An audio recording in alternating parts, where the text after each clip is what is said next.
Welcome to the Matt Rats podcast. These are choked out chats. This is where sweat, ego, and bad decisions collide. We're talking real jiu-jitsu, the wins, losses, injuries, the mindset, and everything that happens on and off the mats. No filters, no fake gurus, just mat life. So strap in, you're rolling with the Matt Rats. All right, today on the Matt Rats podcast, we are lucky enough to have the guy who started it all, at least in our jiu-jitsu sphere. He's a seasoned martial artist who's been on the mats for decades. This is someone who's truly lived the grappling life. What really stands out, though, is he stepped into MMA competition after the age of 42. That's not something you hear every day, and it's something that I want to hear more about. He's trained across multiple disciplines, including judo, karate, and tactical self-defense.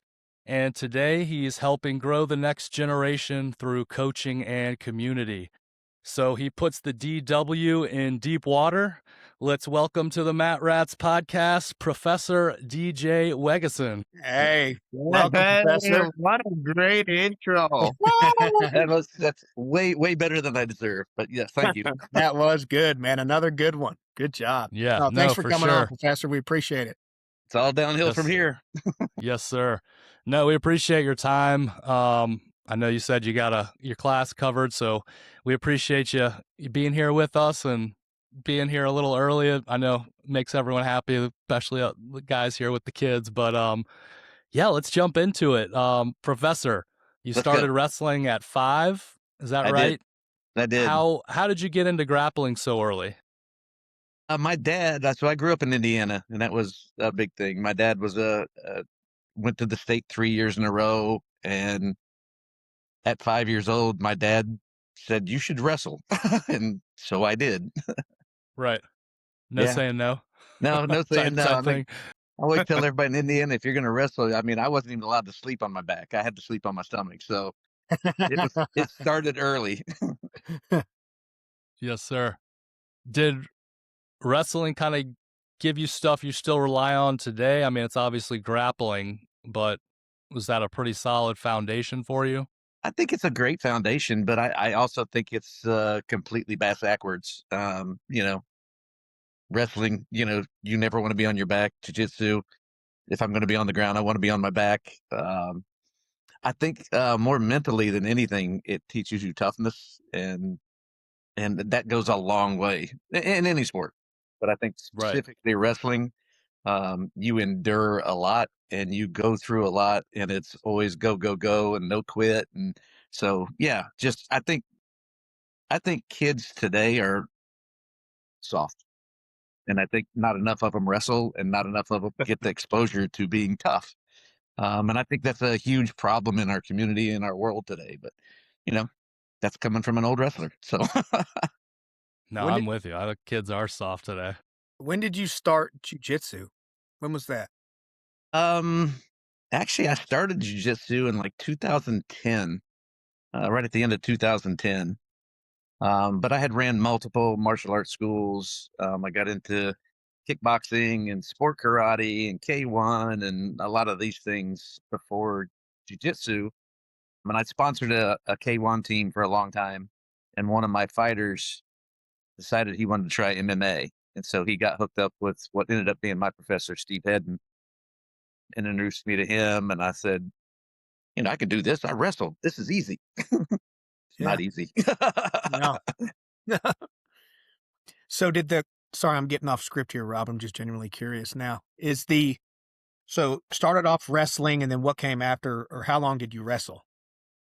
I wrestled until I was like 21. I never went to college. I had scholarship offers to go wrestle, but I was just tired of cutting weight and tired of the abuse on my body. Sure.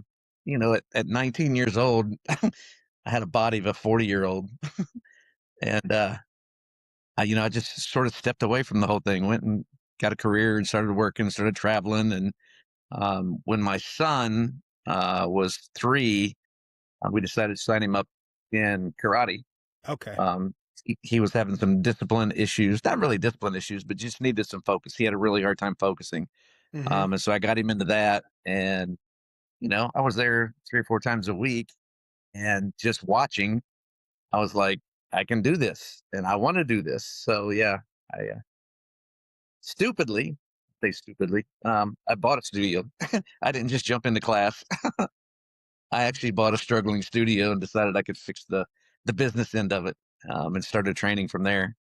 So that was Wow. like, And was that the gosh, studio we used to train at, Professor? no, no, no, no. You've never been to the one I bought originally was in Decula, um, probably really close to where you live now. Yeah. So yeah, I had that one for 20 some years. And turned that one into buying another one. I ended up with like 11 studios at one time. And your jujitsu, your original professor, you got your black belt from, you said, is Steve Hedden? Steve Hedden, yeah, yeah, that dude Okay. was a monster. Yeah, I was Like gonna say, what kind of coach is he? every, he was Or mean, really professor? mean. Okay. He got- Everybody yeah. says I'm the mean old man, and Steve was much meaner than I ever thought about being. Um, Army Ranger. I mean, he was the epitome of a badass. And when I got to him, I just wanted to fight MMA. And so he would literally beat the crap out of me. And he was only like 190 pounds. I mean, but Army Ranger. I mean, he was just the epitome of toughness. Yeah. Uh, And he did everything. He wasn't just jujitsu. He knew. no, no, no. He was mostly a jujitsu guy, and what really I think bonded us was he asked me shortly after I started training with him if I would come help his pro fighters with their stand up work. And so I would go in and do stand up with the pro fighters, and then he would beat the crap out of me for my efforts. Nice. So where was that you trained with him? Knuckle up. Okay. That's Knuckle Up Wow. over Sandy Springs. Yeah. Yeah. Yeah. Was that at Parkway Point or a different one? No, it was I was in Over where Sandy. Kobe Steakhouse was at that time? It was at the backside of a Whole Foods. Okay. Yeah, the Prado. Well, it was north of the Prado. There, the new one Okay. now is down at the Prado, but yeah, this was north, 285 north of. Gosh, I can't even remember the name of the road now. See, that's how old I am. I forget crap like this. They've probably Hey, we changed them. forget it too. Yeah, Yeah. yeah, yeah, I do And that. then you got too. your second degree from Diego. yeah. So when Well, Steve retired right after he gave me my black belt in 2011, uh, okay. and I literally a brand new black belt, and my professor retires. And I literally called him 2 days after he told me he was not doing it anymore. And I'm like, man, I feel like I need to keep learning. I don't, new black belt. I'm not a black belt, the whole Right. imposter syndrome. Exactly. And he said, oh, no, no, no, no. You're going to Diego.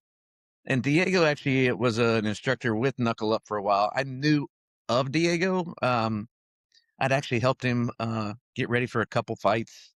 And I say help him get ready. I was the punching dummy and the guy that got the crap beat out of him. I was the can. How about that? Uh, but he sent me he called Diego and he said, hey, I'm sending DJ over. I want you to, take care of him. And man, he was the best man at my wedding. I mean, we've been friends ever since then. And not That's like awesome. best friends. We've been like really good friends. So Yeah. So Yeah, you it's went special. from the wrestling to karate. When did you get into so you say 2010 was it on your jiu-jitsu? So when did you get into MMA? When was that along that journey? 2000, no, it was like 2005. On the MMA side before so you Yeah, started that's when MMA before jiu-jitsu? MMA and jiu-jitsu came at the same time. Okay. I started training with Steve in 2005, and I got my black belt in 2011. And Okay. everybody goes, "Oh, there's no way you got it in 6 years." But I always tell everybody you can't measure jiu-jitsu time on a calendar Sure. because at that time I was probably doing 25 hours a week on the mat with my karate Wow. studios, and I started teaching kids classes at blue belt, so reinforcing what I was learning. And I was doing, by the time I was a purple belt, I started doing privates. I was doing like 22 privates a week. So Man. when you start talking about mat time, we figured it up one time, and I had done like 13 years of mat time in the time it took me to get my 6 years to get In my the black. 6, yeah. Yeah. Jeez. How did So your if you guys, jujitsu change, being young and starting versus, well, I where wasn't you young, are dude. now? I Huh? wasn't young. Right, right. I haven't been young in this sport in a long time. But how has it changed? I've got a lot more lazy. I always tell everybody, I'm just going to lay there and let you do what you want to do, and you'll bring me something to kill eventually. Yeah, exactly. Let us pass your guard on purpose so you can choke the shit out of us. Yeah. 100%. We know how that goes. I don't even try to fight anymore. It's just like the You fight's just gone. yeah. Todd's got hours of that on tape. Oh my Yeah, I god, know. dude. I know. That's for So, sure. Professor, so I know you've been teaching for a long time now, and I know even with Professor Jason, you taught, and he's your white to black, right? So Yes. when you're watching a student struggle with concepts, and how do you realize, oh, they finally like understands a little bit? Like, when do you realize that when you're rolling with the students that you've taught? A lot of times they voice it. They'll literally say, "Oh, I get it now," and you can get it. I know Preston's been on this. Preston is probably one of the most vocal people I know about telling me that this now makes sense. Like some people will fake it and try to, wiggle their way through, but Preston will literally get something and go, "Oh, this now makes sense to me." And I think the one thing I found about teaching is everybody learns differently. So some people I can talk to and they get it. Some people you have to show them. Some people you have to do it to them. And it's not just a repetitive, keep doing this drill and you'll eventually get it. Uh, I've found different ways of teaching different things. Yep. I use a lot of stupid analogies that work in my head. I tell everybody I'm knuckle dragger from day one, so I'm not smart. So stupid things make sense to me, and when I say them out loud, people go, "Oh, that's what you mean." Like, yeah, that's it. You do a Well, very good job about that. I spoke with on the podcast on our previous episodes about the way you find a way to teach to us as your student. It's you learn or kind of what to say and kind of how we learn best, and you're able to apply that, and it makes it just like I tell you whenever we whenever we train, it just kind of makes sense with you, um, yeah. So it's always a good Well, experience, sure. I And really I'm appreciate sure that that. I came mean, over years. I work really hard at trying to make sure that I connect with people, and Yeah, well, that came from your years of some of the stuff. experience training Yeah, individuals, yeah. Well, some training of the people. stuff I say is really stupid, and I get people, giving that, like, why did? And then all of a sudden, you see 3 or 4 other people going, "Oh, that's what he means." Yeah. Oh. So yeah, Right. Well, I know Todd kind of brought up MMA after 40 a minute ago, and I've always, kind of had on my bucket list, do I want to step in the ring for one small, MMA type fight? So most guys are done doing tough things by 40. You started doing MMA fights. yeah. What made you decide to want to get into the ring? The buddy of mine that I was on my K1 team was he ignited the fire. Dustin Chavonik, man, he's a great guy. But he got a fight, and he kept harassing me. You should do this. You should do this. And I'm like, I want to. I want to. This will be fun. And it is. I would say that the fights are fun. Getting ready for the fights are horrible. It's awful. But Yeah. Hell yeah. I love the fight so much. My ex-wife hated it. I mean, hated it. Um, y- you're not going to do this. I don't want you anywhere around these people. And that's the only, at that, I don't say that's the driving factor, but that was a really good, well, now I'm going to do it. Yeah, yeah. But yeah, man, So it was fun. Rob, you're thinking about fighting? I know you've been I don't know if I'm thinking about fighting. It's just like always been kind of one of those bucket list type things. Like it'd be a I would cool like to. experience, right?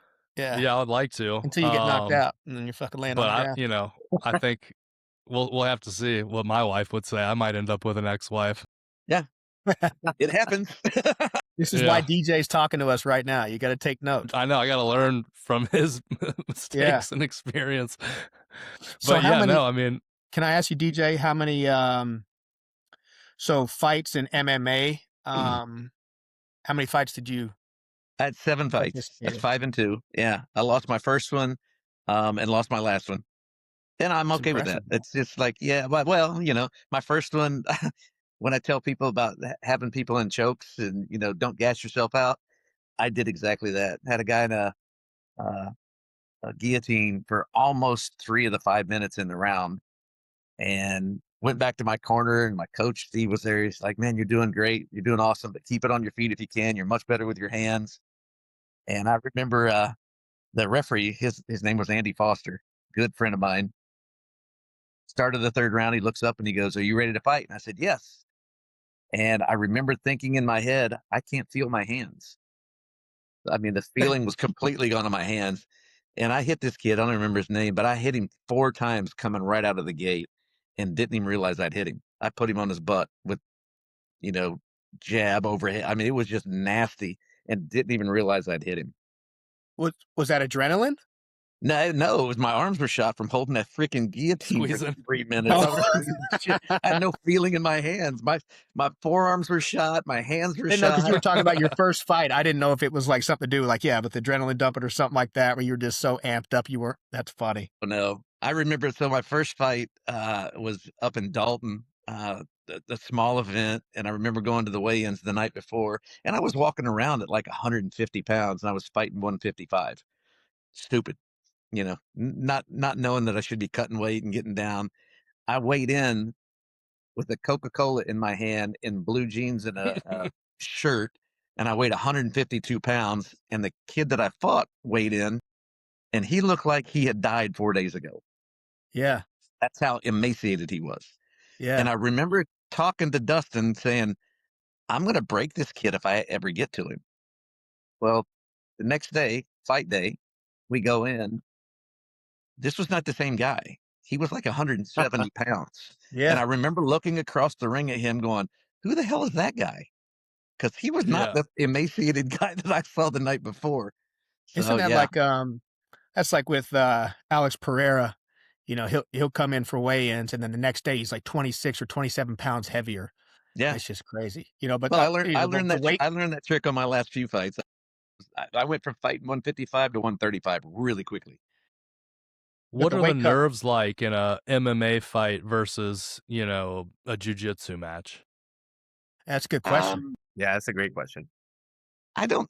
For me, it was not that much different. I always had the mindset that they're not going to kill you. I'm not going to die. So, what's the worst that's going to happen is you get knocked out. Well, in the jiu-jitsu match, what's the worst that's going to happen? You get choked unconscious. Yeah.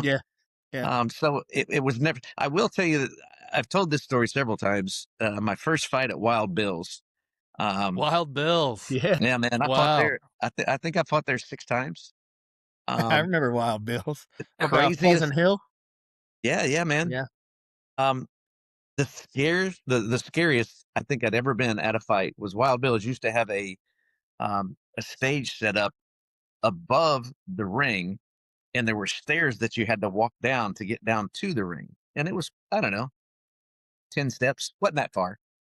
But you came through a curtain and all the lights hit you in the face and you could not see the stairway. And I stood up there for like 30 seconds wondering, are there really steps down here? Am I good? I mean, I think I did like 3 of them where I was like looking for the steps, thinking I was going to fall and bust my ass and not even make it to the ring. So that's the most scared I've been. How about that? Okay. That's the That makes me feel better. I'm just worried about some stairs. Yeah, give it a shot, Rob. There you go. You got advice. The worst thing that can happen is you get knocked That's out, easy, right? But easy you're not to going to say, die. Todd. Yeah. Yeah. Yeah. Get in But there. that was how old are you, Rob? I'm 40. So the hardest thing about fighting now is they've implemented some rules on age, and you have to go through a massive amount of medical stuff to get passed to get a license to fight now. Oh. Yeah, I back didn't in even the think about needing a license. I just thought you yeah. talk to somebody at NFC and you Oh fight on no. Saturday. No, that's not it at all. My last fight, when they found, so Steve had sort of lied to the commission about how old I was. So I was 38 for like 2 or 3 years. Okay. I was I was actually at one of the fights I was getting ready to fight, and the commissioner then was Andy Foster. I mentioned him before, but he was the commissioner. Um, I was standing on the scales, and some guy walked up and he goes, "Hey man, you're the old man, right?" And everybody at the time was calling me the old man. And I'm like, "Yeah." He goes, "How old are you?" And without even thinking, I looked at him and I'm 43. And Andy Foster turned around and he goes, "I knew it, DJ. I knew you were 39." Yeah. So my next fight, I had to go through a massive amount of medical things to pass, and had to do a cognitive test for Alzheimer's, and yeah, no Oh, Rob, joke. you're wow. fail. Yeah. Yeah. Jeez. Sounds like Yeah. a So great excuse for me. Yeah, yeah, Rob, you're gonna fail. Yeah, you're gonna. I just gave you your out, Todd. Yeah. So Wow. I wanted to ask you too. So on the MMA journey, on the 7 fights, did you just stop there? Just why did you stop? Or you felt like you kind of did what you wanted to do at that point and focus more on jujitsu and building up the gym, or what was your Yeah, mindset at yeah, that yeah. time? A lot of it just had to do with time. I mean, we talked about this a lot when we were getting ready for the fight. You know, if you're going to be serious about it, and that's one of the things I wanted to be serious. You know, I wanted to be known as a good competitor. I didn't want to be the can that they threw in there just to have somebody beat the crap out of. Mm-hmm. So you talk about, 4 to 6 weeks of like heavy duty training, 2 and 3 times a day, takes you away from the business, takes me away Sure. from what pays my bills. And, because you don't make any money fighting. I mean, Yeah. very few people make a living fighting, especially if you're fighting local. I mean, 1,500 bucks. So 1,500 bucks, $2,000 for 6 weeks worth of work. That ain't worth it, brother. No. Yeah. So So It's a great after. point. If you're listening out there, that's a great point. Just do some math. yeah, it's not hard. The good thing is you're not eating a lot. So There you go. Having to maintain weight. yeah. Um, so after, okay, so then your jujitsu, you went over to Diego and got your 2nd degree and your 3rd degree from Diego as well. Yep. Yeah. And Hopefully my then, 4th degree this year. yeah, so that's what I was going to ask. When's that? That's coming up. Yeah, should be. But Yeah. that's not up to me. I don't. Yep, understood. I've never been a belt chaser, and I've never been. When Diego feels it's my time, it'll be my time. And so Yeah. Yeah. And we don't even talk about it. you've been training with Diego for how long now? So it'd be since Since 2011, 2011, 15 years. whenever you got okay. That's How long, awesome. how long's Diego been training for? Since Since because he he's was like what? 6. Since he could probably crawl. Yeah. Yeah. Yeah, Since he c- since I think he fell out ever of the since he could crib onto a shrimp. mat. Yeah, he shrimped his way out of the crib. Right into a forward roll. Yeah, Yeah. exactly right. Well, you've also got the experience in striking that you talked about, and you actually pointed me and Jay towards the coach that we're working with now. Shout out Johnny Boy Garcia. Johnny boy. It's my man. So, Yeah. we're trying to kind of build a Muay Thai striking program at the gym. So I wanted to get your perspective. It When hurts. did striking first become a real part of your game? Because I started in with my son in karate. From the karate? Yeah. So we did sport karate, which is like really fast tag, then into they call it continuous fighting, um, which is pretty much like K1. It's like kickboxing. Okay. So a lot of experience doing that. And I enjoyed it. I think the older I got, especially after I stop fighting, um, it's it for me it just wasn't as fun. Getting somebody told me once, you must like getting hit. And I was like, no, you don't have to like it, but you can't mind it. And I Mhm. started minding it because people would ask, can we do privates? And you guys know when I do privates with you guys, I train with you. It's not just me, Yeah. spewing words out and going, do this, do this. So do 2 or 3 of those, in one day, and getting hit in the head and going home and having a headache and just, you know, It just got to be not fun. Sure. And I can Yeah. do jujitsu privates all day long and have a blast at all of them. Yeah, for sure. Okay. That makes sense. Well, with, obviously Professor Jason's blessing, if you were in our shoes, what would you focus on first trying to like establish a small striking or a Muay Thai program? Like to bring people in or for you personally? So like, yeah, no, if like, say we have 6 to 8 guys already at the gym interested, to get the program kind of established and going, what would you think are some things we should focus on? Being kind to each other. I mean, just sort of like our jujitsu. I mean, I always tell everybody when you train with us, we're not putting you with people that are going to try to kill you. Sure. Same thing with striking. I think striking, um, it it it takes a lot of discipline, not only to learn how to do it, but to learn how not to get hit. So there's a lot of reflex work that you do, but also not getting hit where you're running away. That's the hardest part. Um, I had a coach one time that told me, he's like, you need to be able to see those punches hitting you in the face.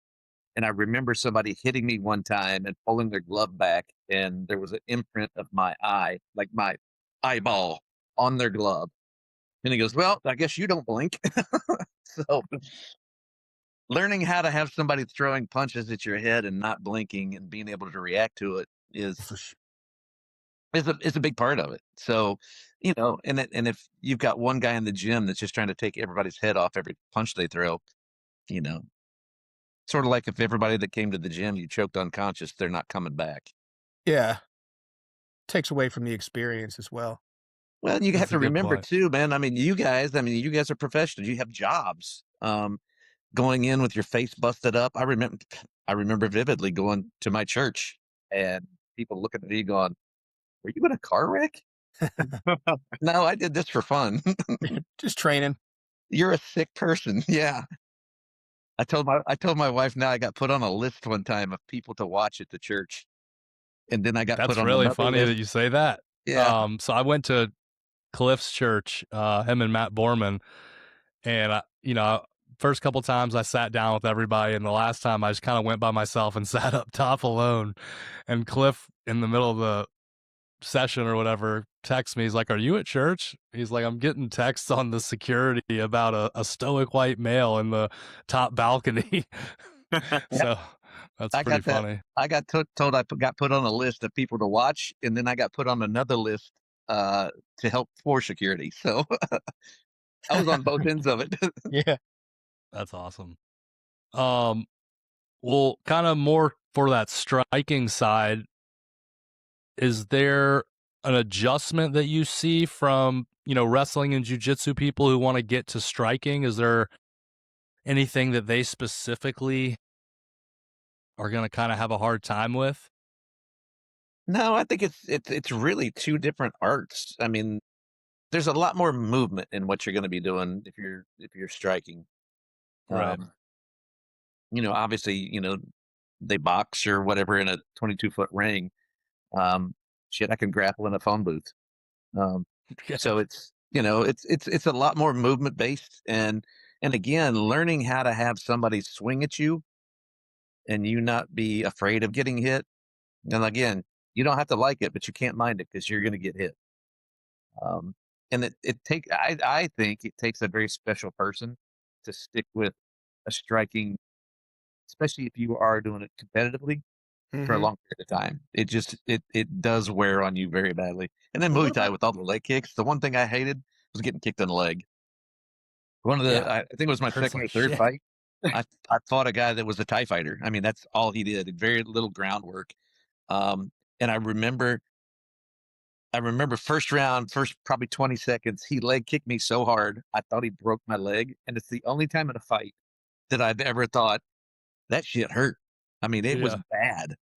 And I ended up choking him out in the second round. Um, and I That kept probably felt good. well, it did, but I mean, I remember walking off out of the ring and telling Steve, I was like, "Man, I think my leg's broke." And they're looking at my leg, and there was not even a mark on it. And I literally remember Steve putting his arm around me, and going, "Quit being a puss. Let's go." And I remember going to bed that night, and my ex-wife she was like, "How did it go?" I was like, I choked him out. I won. And I said, "My leg's really hurting." And she looked at it and she goes, "There's nothing there." 2 days later, I had a black and blue bruise from my hip bone to my ankle. I mean, it was horrible. Wow. It literally looked like I had been in a car wreck. Yeah. And I kept telling, "See, I told y'all this hurts." So It does hurt. It sounds like, I was- Rob, kind of what you're doing right now. DJ put you in touch with John. John's training you, and Jay, are you training as well? Jay, are you training? I was going to say, I'm not. No.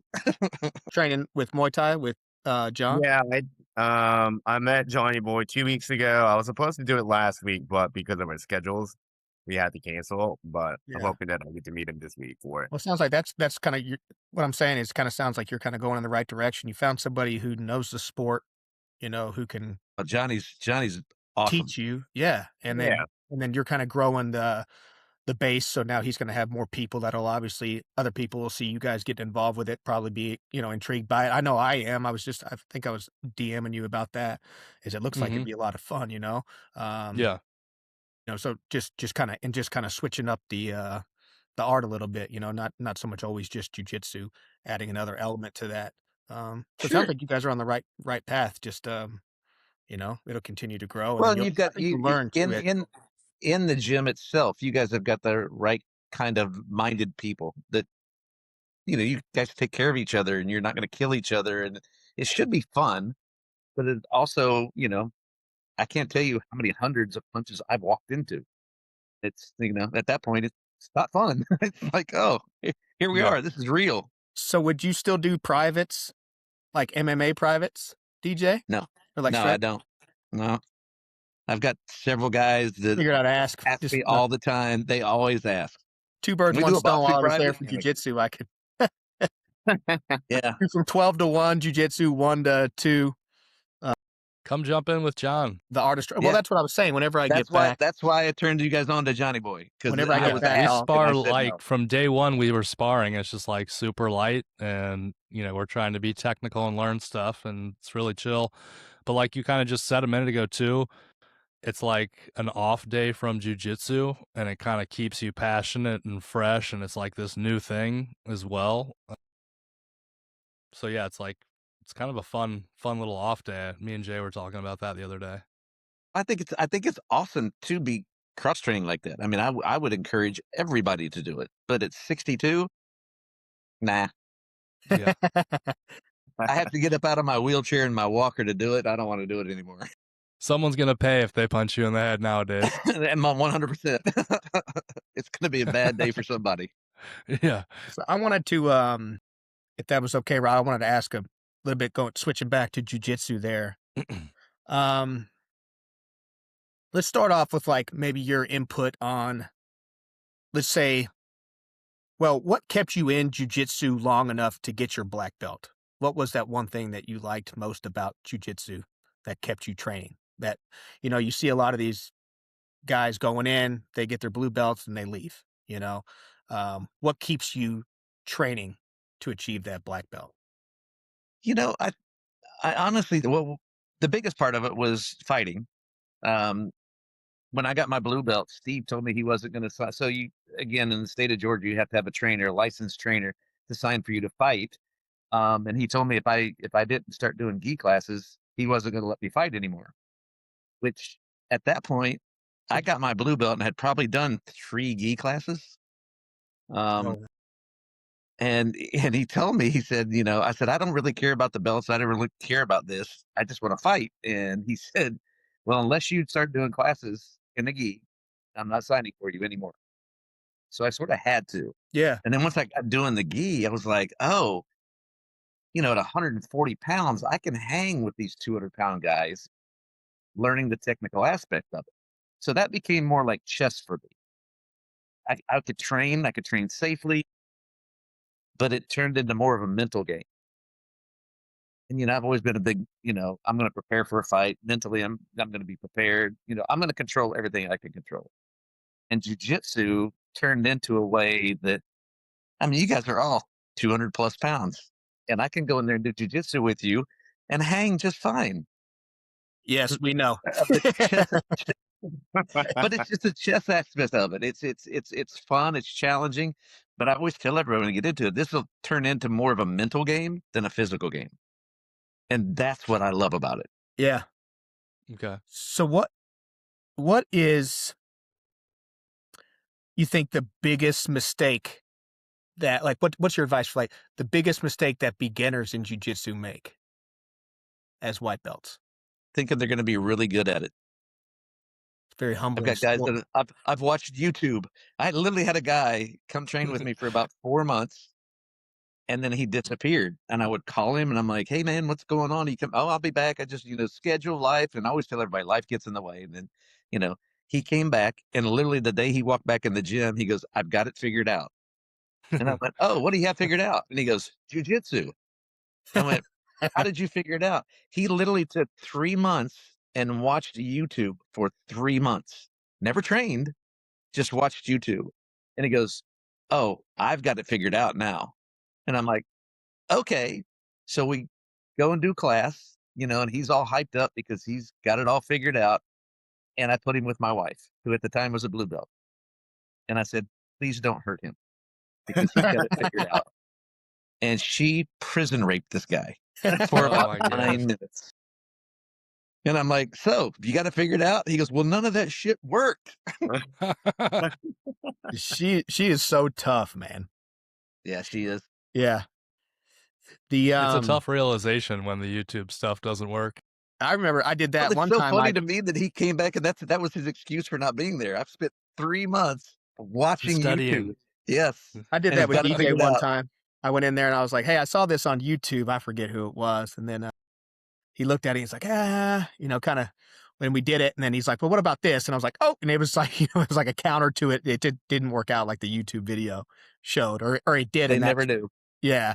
And definitely, opened up my eyes a bit to it. Some of them do, but it was just funny, like going in there and watching, "Oh, I watched this," and then him just completely debunking it. Well, I think I told you too, when I used to do the same thing. I wasn't really into YouTube, but I would see things come up on Facebook every once in a while, and I would go to Steve, my instructor, and what about this? What about this? And he would shut it down so fast. Yeah. Except for one time. I've showed him one move that I saw on Facebook or YouTube or something. And when I did it, he was like, do that again. And I did it again. And he goes, okay. And he taught it in his class that night. That's So awesome. there's my one out of, 500 that I brought to him. So yeah. That's So I awesome. have a question kind of about, longevity advice. You know, also kind of on the same realm of us trying to be cool with new white belts and such. So say you have a guy who, wants to go kind of hard and he's a heavier guy and you're, trying to just be a little more chill. Like you said, you kind of lay on your side the way you do. So if a guy comes in like that and, puts all of his weight into a sloppy knee slice and, is all over you, what's your advice dealing with those kind of rolls other than turning them down?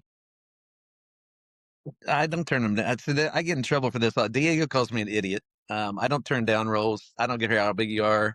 But if you've got a guy that's going really hard in the role, I talk to people very specific about that, and just tell them.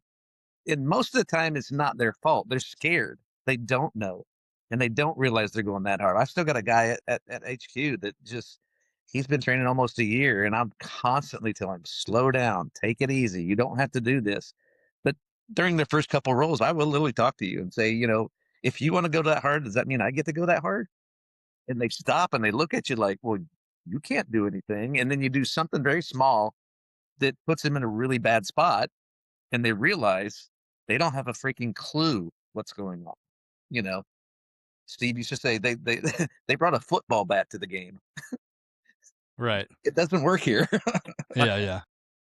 So yeah, I mean, I get it all the time. With typically bigger, athletic, strong guys want to play that game.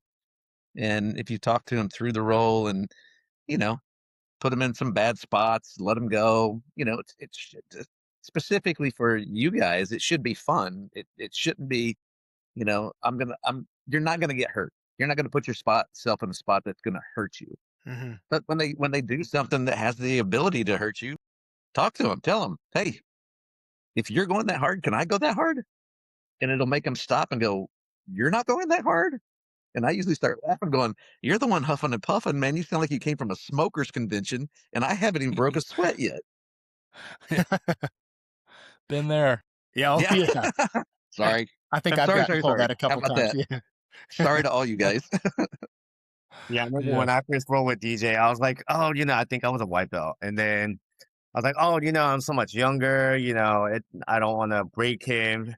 And I got I broken, get that a lot too. man. So, Snatching Professor DJ, elbows. if you could teach one submission in every person in the world for the rest of their life, right? What would it be and why? Nice. For jujitsu Yeah. or for life? Yeah, for submission. jiu-jitsu, but one move for life. But I mean, are we talking about something that would work if I'm at the mall with my wife, or something in a jujitsu match that I wanted to teach everybody? Oh, how about I get both? How about in the real world when you're with your wife and in jiu-jitsu competition? Real world's going to be probably a wrist lock. That way, Oh, I could carry you around somewhere. I could take you to your car and put you in your car without breaking you. That's confidence right there. That A is that wrist is, man. confidence. Well, there's a lot of different wrist locks too. So We still have to learn um, all those guys. It's going to take yeah, us a yeah. while. Yeah. If I could teach one triangles, then I'm a triangle freak. Yeah. I think I've probably triangled probably 95% of the people I've ever rolled with at some point in time. I'm one of them. Yeah. Well, I've got some weird setups and some weird finishing that is not typically taught. And as a small guy at 100, I mean, I'm still 147 pounds. It's finishing techniques are a big part of it. And most people either see a video or they've been taught one way to finish a triangle. When they don't finish, it's like, well, these don't work. Well, It's wild to think about DJ. I mean, 147 pounds.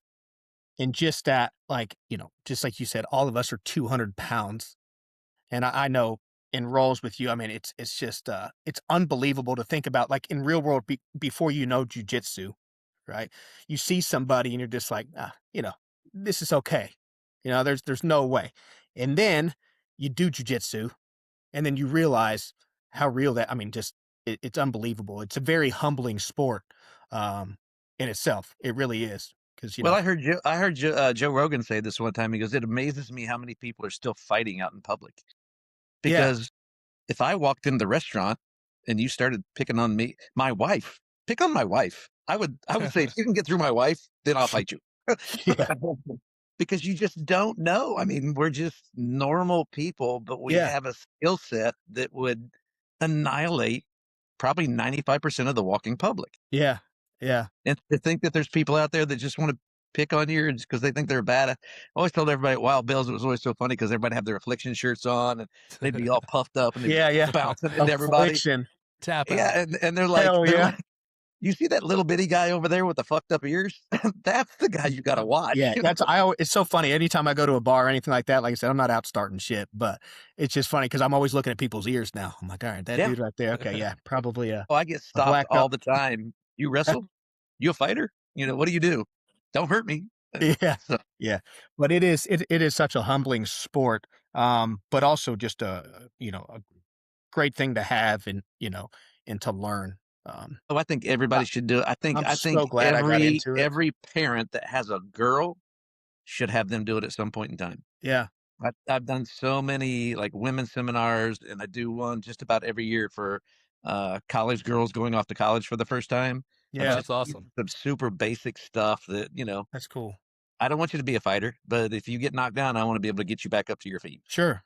Period. Yeah, End of story. I know I'm gonna work on getting Madden whenever he's I guess what's the 5 years old? You can get him in? Yeah. Yeah, so that's if he wants to, I'll start bringing him up there with me and then getting him to roll.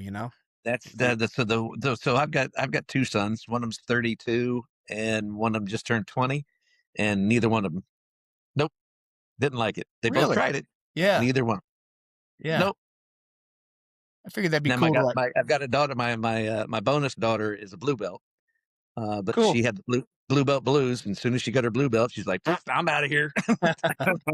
So why? All right. So now that you just said that too, I'm curious as to why do people? Because that's not just a thing that's tossed around. It's quite common, I think. Right? There's a Very statistic much I so. see floating around on Instagram. It's like a data driven point. That's whatever the percentage is high. Why is Super that? high. You think it's because you've reached a level above where you started, and you feel like you've accomplished what you want to do? What do you think? What do you think that is? I honestly believe, and this is from years of watching it happen, that two things. One, it's really hard to get a blue belt. It's not one that's just given to you. It takes you probably at least a year, if not two. So you've put 2 years into your life of ranking up one belt. And now there's, purple belt, brown belt, black belt. How much longer is that going to take? And Americans in general work on progress. I have to have something. You have to give me something. If I'm going to spend another 2-3 years here, I have to have some. And that's where the whole stripe thing came in. I've got 3 belts of mine. My blue belt, purple belt, and brown belt have no stripes on them. My instructor's just like, sorry, I forgot. And then one day he'd come up, but hey, here's your purple belt. I'm like, what? I have no stripes. So I think the instant gratification that most people need is so hard to come by in jujitsu. And then to stand there at maybe a graduation ceremony and get passed up, it's just deflating to them. I mean, their egos can't handle it. I'm the bad student in the room. Yeah, but you got a horrible attitude. You got, you hurt people. And there's a lot more that I think that goes into promoting a student than just, do you know this technique? Sure. Can you do this technique? I used to think, with my karate schools, it was like we had a written curriculum. You go through the curriculum and you check all the boxes and, you get a stripe or you get a belt. In jiu-jitsu, it's up to your instructor. Mhm. Are you coming to class? Are you the athlete that comes in here and can just do everything because you're an athlete?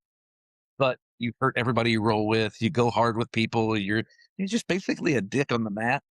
Um, there's something that about being a nice guy and trying to help Man, I other feel like people. it's I always tell big. everybody, yeah, this stuff was given to me almost free.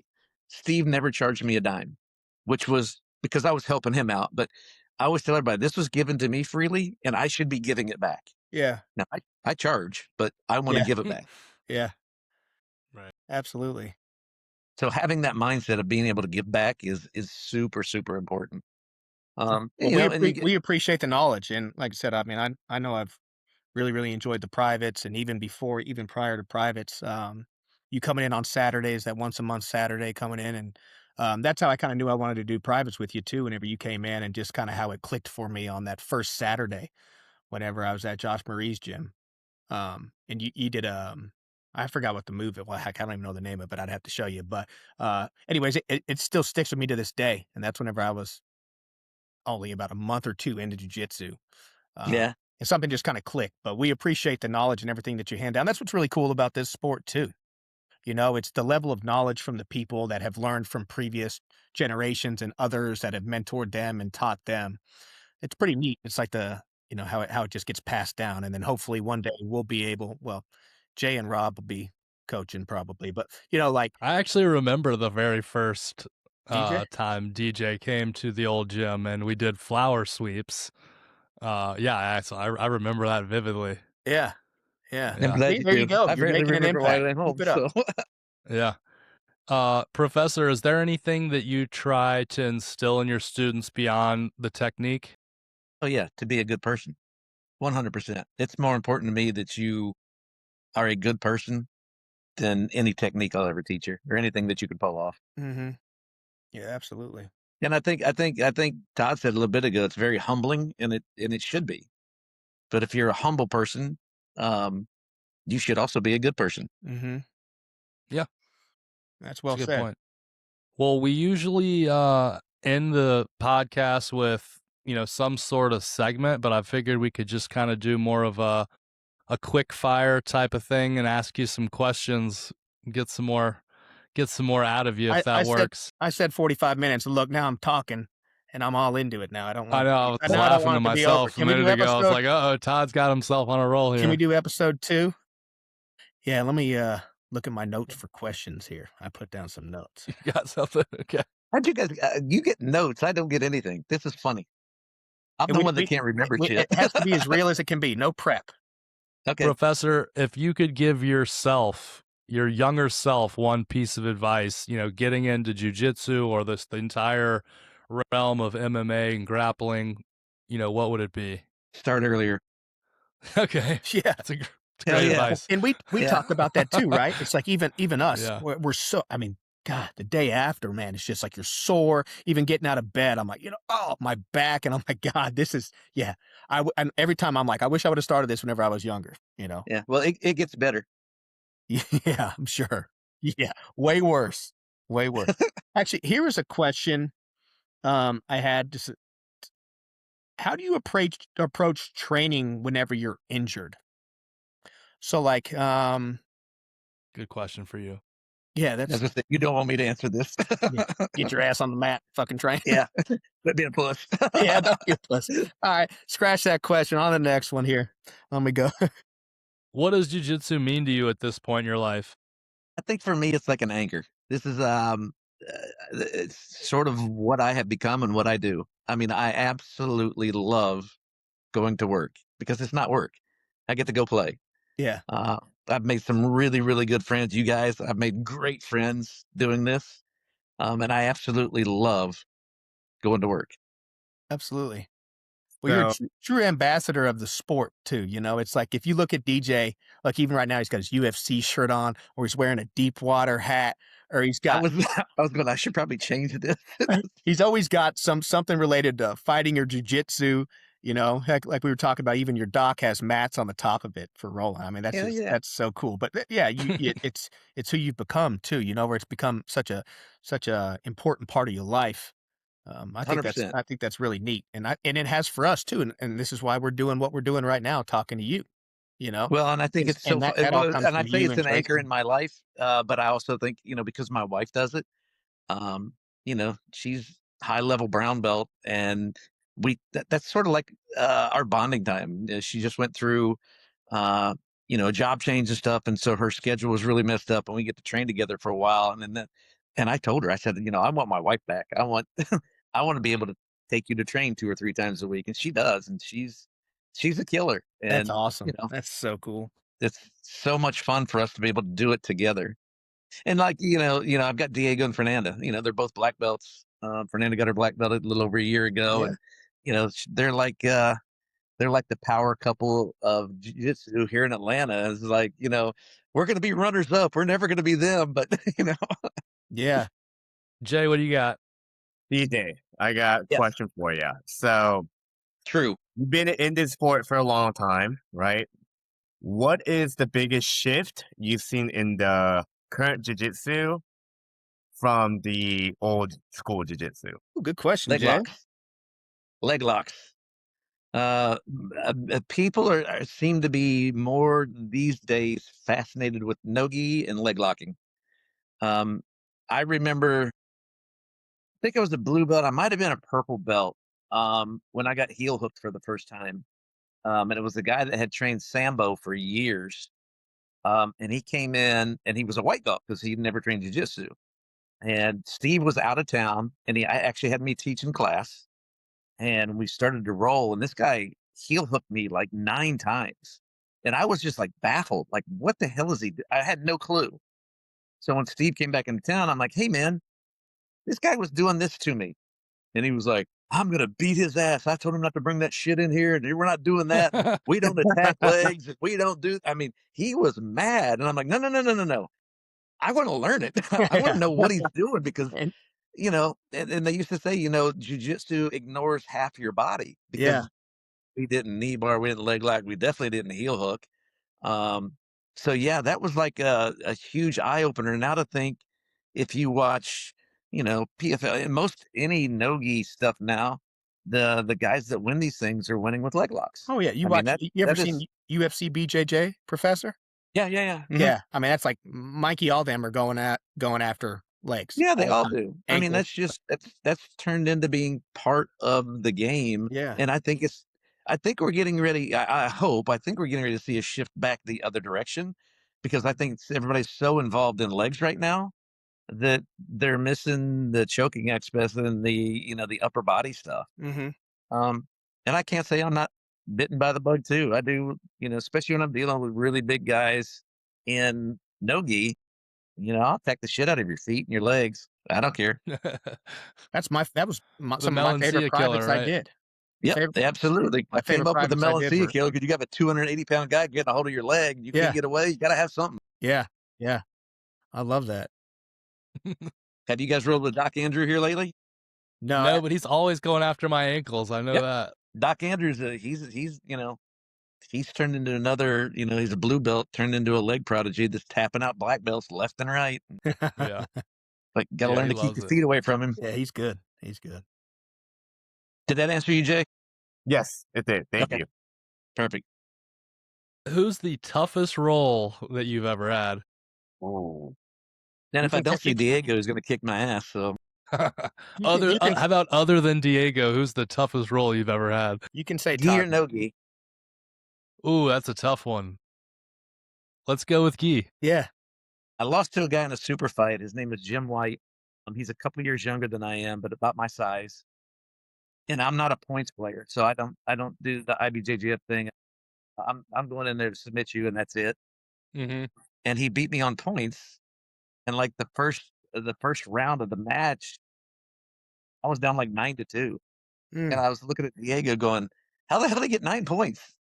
He's like, "Because he's playing the game, dude." And I'm like, "Okay." Right. And I caught him in like 3 knee bars and couldn't finish any of them. But yeah, he ended up beating me, by I think it was by 1 point actually.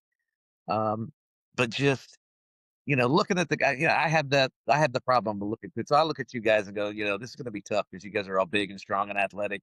And I'm looking at this guy who's almost my age, about my size. And I remember Fernando going, "Please don't hurt him."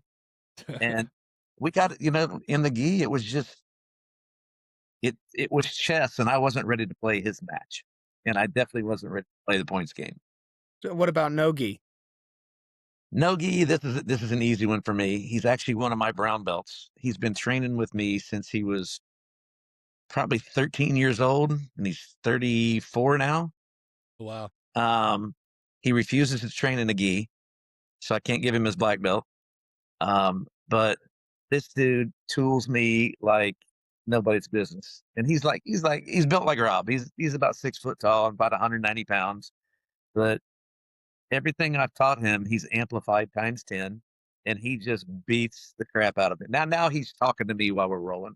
I'm puffing and puffing, and he's doing crap to me that I'm like, "You can't do this," and he goes, "Oh, watch this," and he'll do something else. So yeah, Where's he roll out of? he trains with me. He's I'd say semi-retired. Family, business, all sorts of stuff. So he doesn't get training often, but he comes and does privates with me every once in a while. He used to Okay. train with me at Legacy all the time. So yeah, Blake Godby, if he watches this, I'll mention his name because he's a freaking killer. Okay. We have to get Oh, Blake yeah. Godby, shout Yeah. out. Yeah, we call him Darth Vader because he will darce you from anywhere. Doesn't That's matter. awesome. I think he could darce me if I was locked in my car. So we need to get That's saying a lot. we need Yeah. to get Professor on another episode here. There's just so much. Like I said, now that I'm getting into it, I want to ask, I could always do that off the Yeah. podcast too, but I feel like it's always good to hear this stuff and to learn, I don't know What's if the I taught you submission anything. that you hit on anybody, anytime, no matter what? What's the submission that I hit? Yeah. Oh, Yeah, I is don't it know. the triangle? Yeah, I've triangled probably 95% of the people that I've rolled with. What's your Okay. favorite submission? Triangle. Triangle would be okay. Oh yeah, absolutely. Yeah. Makes sense. That's the one because again, this was when I was coming up. This was a size thing. I was Yeah, that's typically right. always one of the smaller guys in there, and We worked on that. can I break Rob's arm? Can I break Jay's arm? You guys Yes. freaking curl me. You're like, no, no, no, little man. But when you pull that arm up, my legs go around your neck, and I could choke the shit out of you then. Indeed. Well, I've got, I guess, one last question for you. When it's all said and done, Professor, what do you want your legacy in jiu-jitsu to be? Wow. That I was good at it and that I was a good teacher. That passed along things that were given to me, and I want to be able to pass it along to as many people as I can before I stop. Think you've Hopefully, checked. I'm not stopping anytime soon. Think you've checked both those boxes already, and I think that between you and Jason and Diego and everybody, we're kind of, we are that legacy. It's us who you've taught, who Diego's taught, who's Jason taught, or Mike, everybody, who's Josh, everybody who showed us what we are learning and how we're growing in the sport, and that Sure. all comes back to to you. So that's Yeah. absolutely. Well, I appreciate that. That's what I want. I want everybody to think I was a good man and did good things and was a good teacher. For sure. Check, check, check. Yeah. Well, we appreciate you coming on, Professor. Really appreciate Man, your time. I had a blast. Yeah, Yeah, that was really fun. Like I said, when I was like, oh, I got 45 minutes or so, and now we're pushing 60 minutes, and I got a bunch of damn questions. So we'll have to revisit this again. We'll have to bring Professor back on. No, yeah, for we sure. have to. I love like it. You know me, I like talking, so Yeah, get a lot of Echo and practice. Todd, thank you so much for your time. We really do appreciate it. You really are awesome to learn from and to be around and to watch, and the way you connect with your students and are able to explain in a way that resonates with them is, unmatched, and it's awesome. And the lineage with you and Jason and Diego, it's just, I feel honored to be a part of it and love showing up every day to be with all you guys. Yeah, Absolutely. I appreciate it. And I do want to say one more thing. I know we're constantly want to say bye, but it is hard to build a culture at Jiu-Jitsu gym. And I think the reason why we have such a good culture is because we do learn it from you, right? Higher belt is like, hey, take it easy. We're all friends here. We're not trying to hurt each other. Let's learn. And you kind of set the tone and that culture in the gym. And it's a great way for us to keep that mindset in training. So Yeah. thank you. Ah, Cheers. my Yeah. pleasure. Thank you guys. Well I said. appreciate you Awesome. all. Yeah. All right, guys. right. Have a good night. Thank you, Professor. We appreciate Yeah. you. Thanks, Yeah, Professor. thank you all. Have a Thank great you. night. See ya. Bye. That's another round of Choked Out Chats. If you got something out of this episode, hit follow, subscribe, and share it with your training partners, especially the one who still thinks they almost had you. We'll be back with more stories, more technique, and more chaos from the mats. Until next time, train hard, tap early, and don't be a dick on the mats. Oos.